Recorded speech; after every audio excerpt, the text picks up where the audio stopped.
both sides. I think we need that. One question on the healthcare. Yeah. And what's going on there? I know we tried to repeal it twice, and the rumor is 2014 be too late to turn it around. I mean, is that A comment. I didn't mention that part of the uncertainty, but what's going to happen based on the Affordable Care Act is another big uncertain thing that employers have right now about what's going to happen with that. And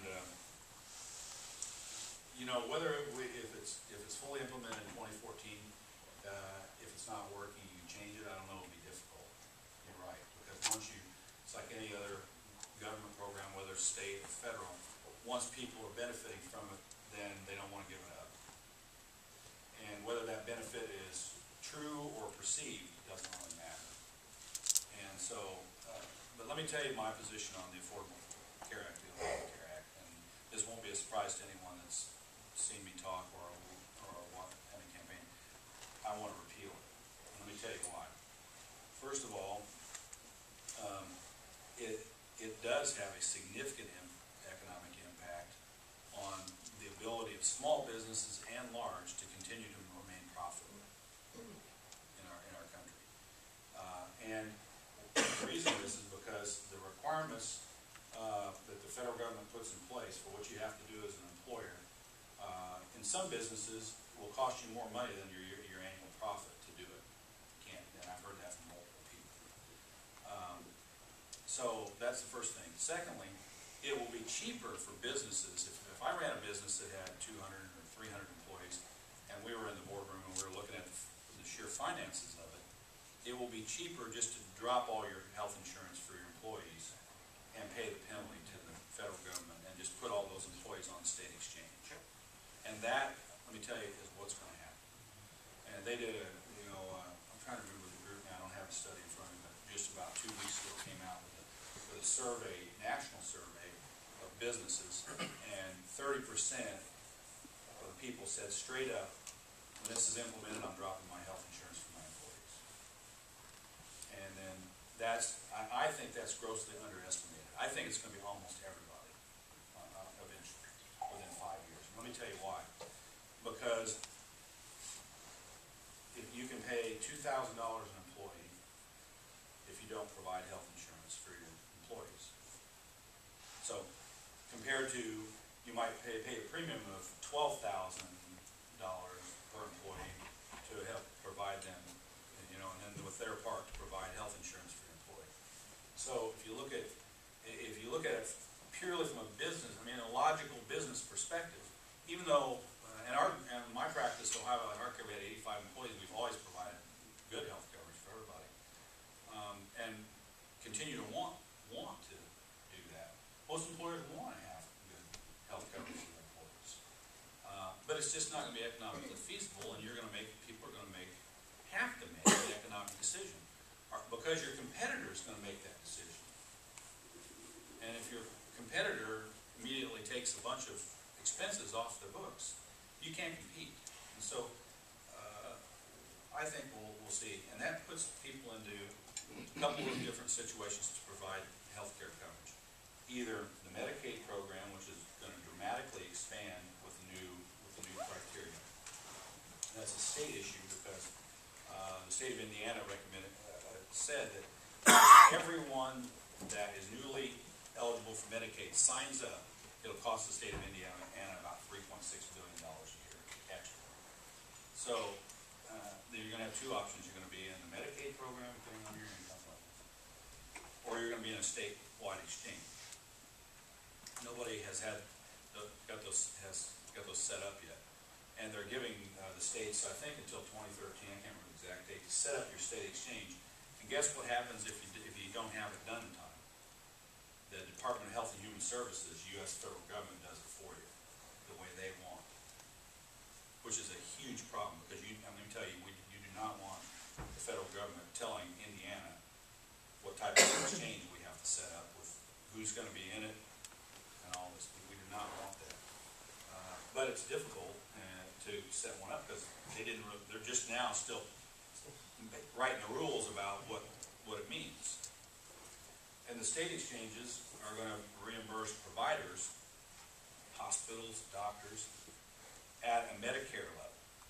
So, if you know anybody in the hospital business, they'll tell you, and I've talked to the largest hospitals in Evansville, if all the people that come to their hospital, they get paid what Medicare pays them, they can't keep their doors open. Can't happen. So, your hospital here, right next door, I've got serious concerns about the ability of community hospitals to stay in business at all. If what happens, what I think is going to happen is that private employers are going to put all their people in the state exchanges, which are going to reimburse at the Medicare level, and hospitals are not going to be able to survive that. And so,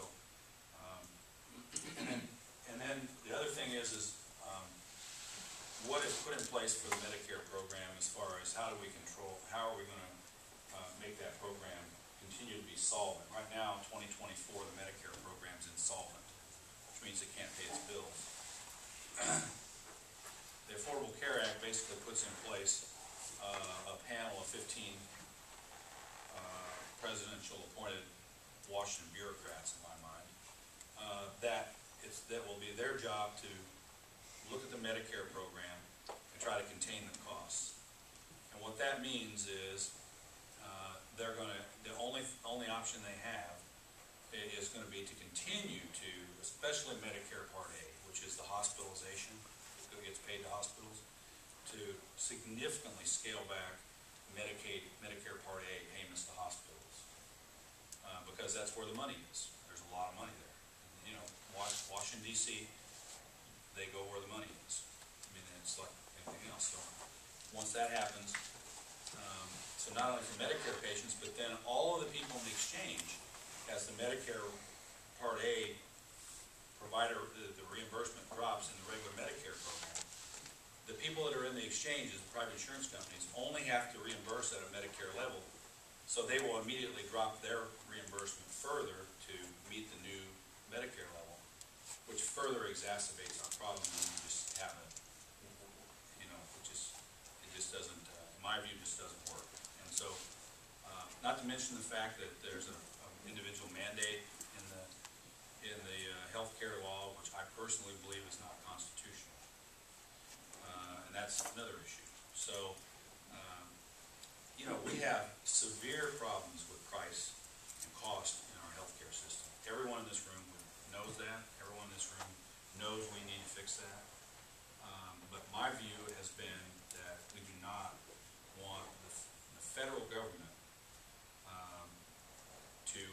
to be the one that takes over this entire part of our economy, which is 1/6 of the U.S. economy. So that's a long answer to a short question. I'm concerned about this IPAB board, Independent Payment Advisory Board, and we're enough concerned about it right now. I'm co-sponsor of a repeal bill of that part of the healthcare law, and that has bipartisan support both in the House and the Senate, because it actually was not part of the House bill of the Affordable Care Act. It was part of the Senate bill, and so a lot of House members on both sides of the aisle think it was a bad idea to start with, including some names like Barney Frank and some others who are, you know, who are national names that you would know that were against this. So we're trying to repeal that, and we may have some success. But it's a long story. I could stand here for 2 hours and talk about my views on it. And not everyone agrees. I mean, I think everyone would agree, can agree on, though, is that we want to have access to quality health care for all our citizens. I mean, that's I think a premise that everyone would agree that would be the goal.